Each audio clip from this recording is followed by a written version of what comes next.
Welcome back. It's Zion from Uke on Demand, and this week we're going over a song one of our members requested, Come Thou Long Expected Jesus.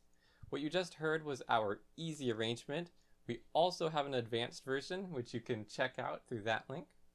We're going to go over the first half of the song in this video, but you can get the full tutorial and all the tabs over at ukeondemand.com.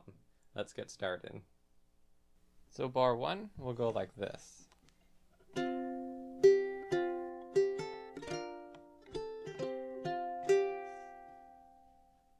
And to play that section, we're going to start out with the index finger on the first fret of the E. Before we go on, this arrangement is that's on the screen is for high G ukuleles. We have both a low G and a high G arrangement at Uke on Demand, but for the tutorial in this video, we're going to be going over the high G version, since that's the tuning that most people have. The difference between the two arrangements is very minimal. Pretty much the only difference is that instead of picking the open G, which we have a lot in this first bar, we're just going to transfer that over to the third fret of the E if you have a low G. That's pretty much the main difference between the two. So they're very, very similar. So starting with the index finger at the first fret of the E string, we're going to start out by picking the E string and the C string together, followed by open G. And while we're picking the other strings, we're going to leave that index finger where it is. And then the 2 in the center again. This is why you leave that index finger there. And then open G followed by open A. So putting those two measures together slowly. Together. G string. Then 2 in the center. And then open G, open A. And then we're going to go into a B flat chord. So your index finger will bar the first fret of the E string and A string, middle finger on the second fret of the C, and ring finger on the third fret of the G. And you'll just strum that once.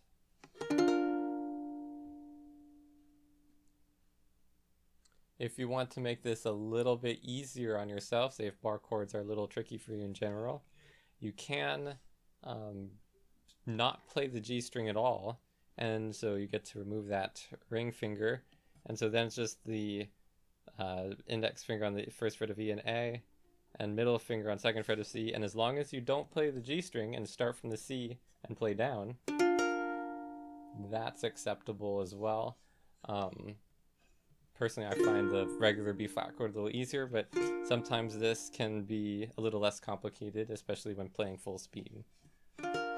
So whichever way you do it, after that, all you're going to do is arc that index finger up, so it reveals the open A string. And the reason why we arc the index finger up instead of just taking the whole chord off is that allows these other strings to keep on resonating.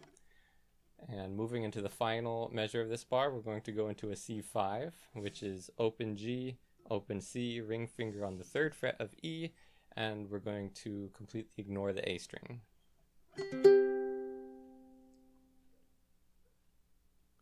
To first fret E, to open G. So let's go back to the beginning of this bar and play it together slowly.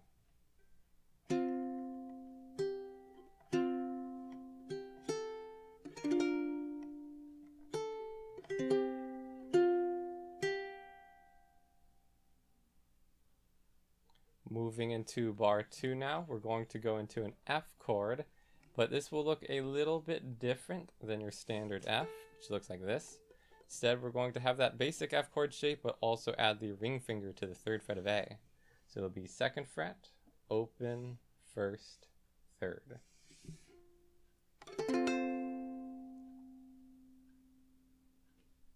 And before we go on, I'll play this measure so you can hear it in context.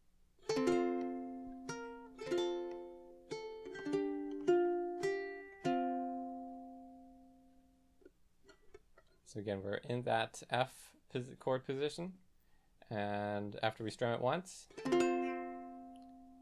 it's going to slide that middle finger up to the 3rd fret of the G string, and then we're going to slide it back down to the 2nd fret and lift off the ring finger, and so now we're in our basic F chord shape, and strum that once as well. And then pick the A string on your way up. And then here we're going to go into a partial G chord. We're going to use the ring finger for the 3rd fret of the E string, middle finger for the 2nd fret of the C. And here this will be a little bit interesting because we're going to be putting the index finger on the 1st fret of the E as well, even though we're not playing it because the ring finger is in front of it. And this is because as soon as we play this chord, we want to go to that 1st fret of the E. So if we already put the pressure there, all we need to do is lift up that ring finger and you're already good to go.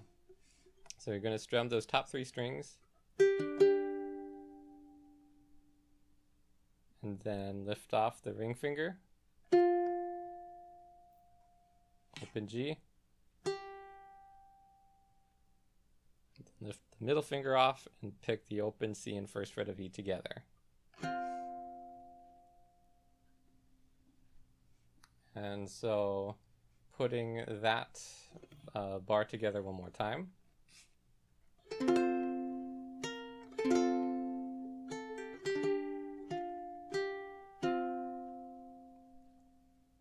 Now the next 2 bars are very interesting because if you were listening to a regular recording of the song, you'd notice that the melody is exactly the same.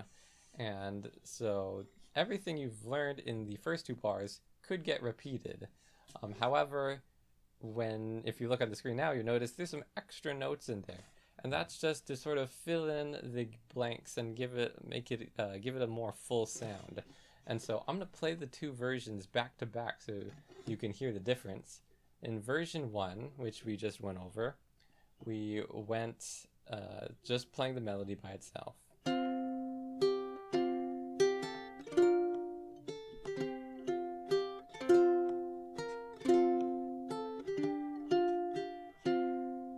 And then with the added notes.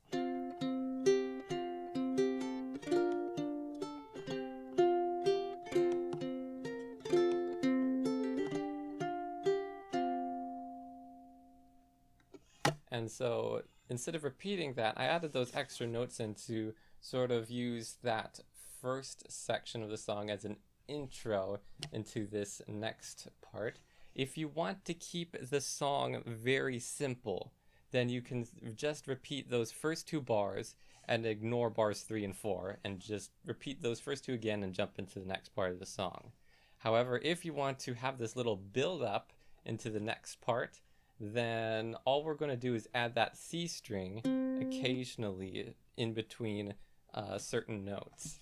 So you'll notice that if you have your tabs in front of you, there's a little note on the side explaining where to go to from the end of measure 8 if you decide to choose to just repeat that section again. But for this tutorial, we're going to go ahead and teach the next part as well. So it's very similar. We're going to start out exactly the same with that index finger on the 1st fret of the E, picking that with the C string together. Then open C followed by open G. And then those 2 together again. And then the C string followed by the G string followed by the A string.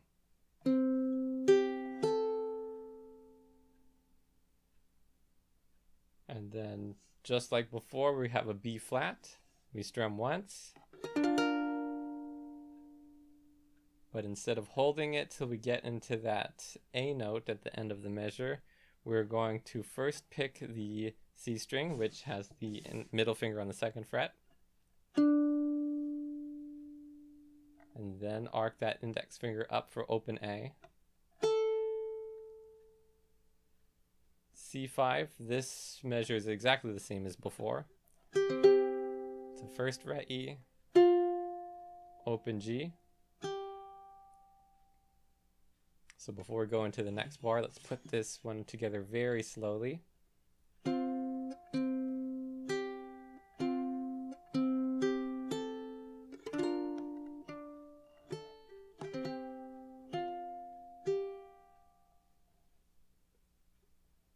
And then moving into the fourth bar, we again have that same F chord from before.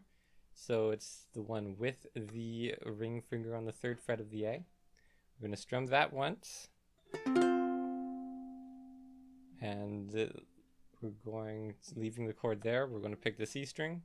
And again, we slide that middle finger up to the third fret of G. And F chord. C string, A string, and then these next two measures are exactly the same as the ones before it. So it's going to be that third fret of the E, second fret of the C, and remember we have our this time we have our index finger on the first fret of the E in advance. So we're going to first play those top three strings. First fret E, open G, and then pick the open C string and the first fret of E together.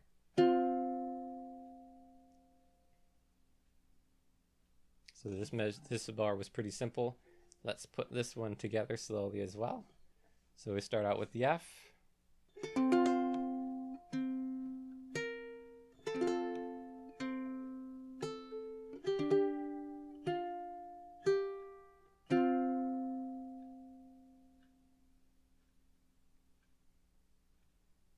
And then that brings us to the halfway point.